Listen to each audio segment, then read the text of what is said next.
மாணவர்களின் எதிரொலி சத்ரோங் கி குஞ்ச் அப்படின்ற ஒரு ரேலி, அந்த ஒரு தலைப்பில் ஒரு ரேலி ஒன்று நடத்துறதுக்காக பர்மிஷன் கேட்குறாரு. யார்? ராகுல் காந்தி. யார்கிட்ட?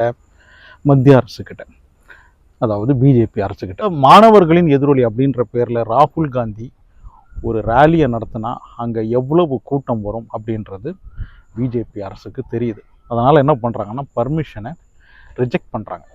உடனே ராகுல் காந்தி என்ன பண்ணுறாருன்னா, ஓகே பர்மிஷன் கொடுக்க மாட்டீங்க, நீங்கள் ஏன் பர்மிஷன் கொடுக்கல அப்படின்றதுக்காக ஒரு ப்ரொட்டஸ்ட், நான் எப்படி ஜந்தர் மந்தரில் இந்த காக்ரோச் ஜனதா பார்ட்டி நடத்தினாங்களோ அதே மாதிரி ஒரு ப்ரொட்டஸ்ட் ஒன்று நாங்கள் பண்ணுறோம், அதுவும் இந்த மாணவர்கள் பண்ணுவாங்க அப்படின்னு ராகுல் காந்தி சொன்னதும் பிஜேபிக்கு பயம் வந்துடுச்சு. ஏன்னா ஏற்கனவே இந்த ஆள் பின்னாடி எக்கச்சக்கமான மாணவர்கள் இருக்காங்க. இந்த ஆள் ஒரு ரேலி நடத்தினா ராகுல் காந்தி மாணவர்களே வாங்க ஒரு ப்ரொட்டஸ்ட் பண்ணலாம் அப்படின்னு கூப்பிட்டாருன்னா எந்த அளவுக்கு மாணவர்கள் அந்த ப்ரொட்டஸ்ட்டுக்கு வருவாங்க அப்படின்றது பிஜேபிக்கு தெரிஞ்சு போச்சு.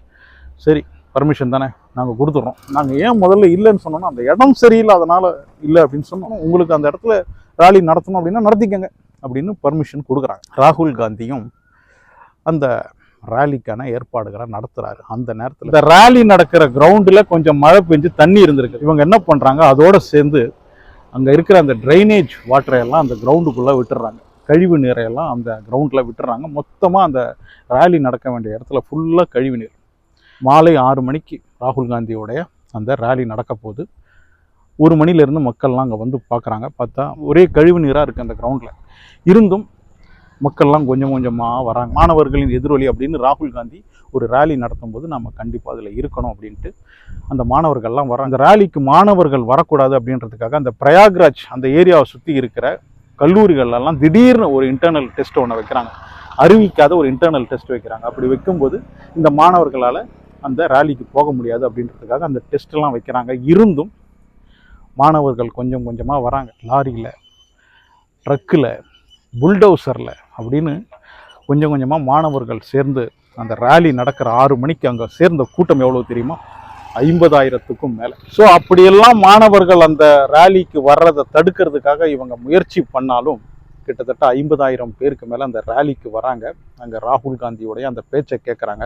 2014 ஆட்சிக்கு வரும்போது 120 கோடியாக இருந்த பிஜேபியின் பார்ட்டி ஃபண்டு இப்போது 10,000 கோடி. எவ்வளோ? 10,000 கோடி. 50 ரூபாய்க்கும் 100 ரூபாய்க்கும் அல்லாடும் மக்கள் நம்ம நாட்டில் இருக்கும்போது இந்த ஒரே ஒரு பார்ட்டியுடைய ஃபண்டு மட்டும் 10,000 கோடி இருக்குது. ஸோ இதை பற்றியெல்லாம் ராகுல் காந்தி பேசுகிறாரு. அந்த ரேலிக்கு மிகப்பெரிய வரவேற்பு கிடைக்கிது. அப்படி இருந்தும் நம்ம சவுத் இந்தியாவில் எந்த மீடியாலையும் மெயினாக, அப்படி இருந்தும் தமிழ்நாட்டில் எந்த ஒரு மீடியாவும் இந்த ஒரு விஷயத்தை கவர் பண்ணவே இல்லை. மெயினாக திமுகவுடைய அந்த மீடியாஸ் இருக்குது பாருங்கள், ஒருத்தர் கூட இதை பற்றி கவர் பண்ணவே இல்லை. அதுக்கு தெரியும், காரணம் தெரியும் இல்லையா?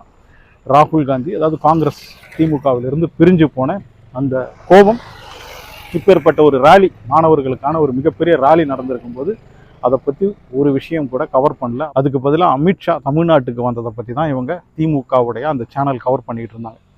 மிகப்பெரிய ரேலி மாணவர்களுக்காக, மாணவர்களின் எதிரொலி அப்படின்ற ஒரு ரேலி, அவ்வளோ 50,000 பேருக்கு மேலே கூட்டம் சேர்ந்த அந்த ஒரு ரேலியை கவர் பண்ணாமல் தமிழ்நாட்டுக்கு அமித்ஷா வந்த விஷயத்தை தான் இந்த திமுக அரசு கவர் பண்ணியிருந்தாங்க.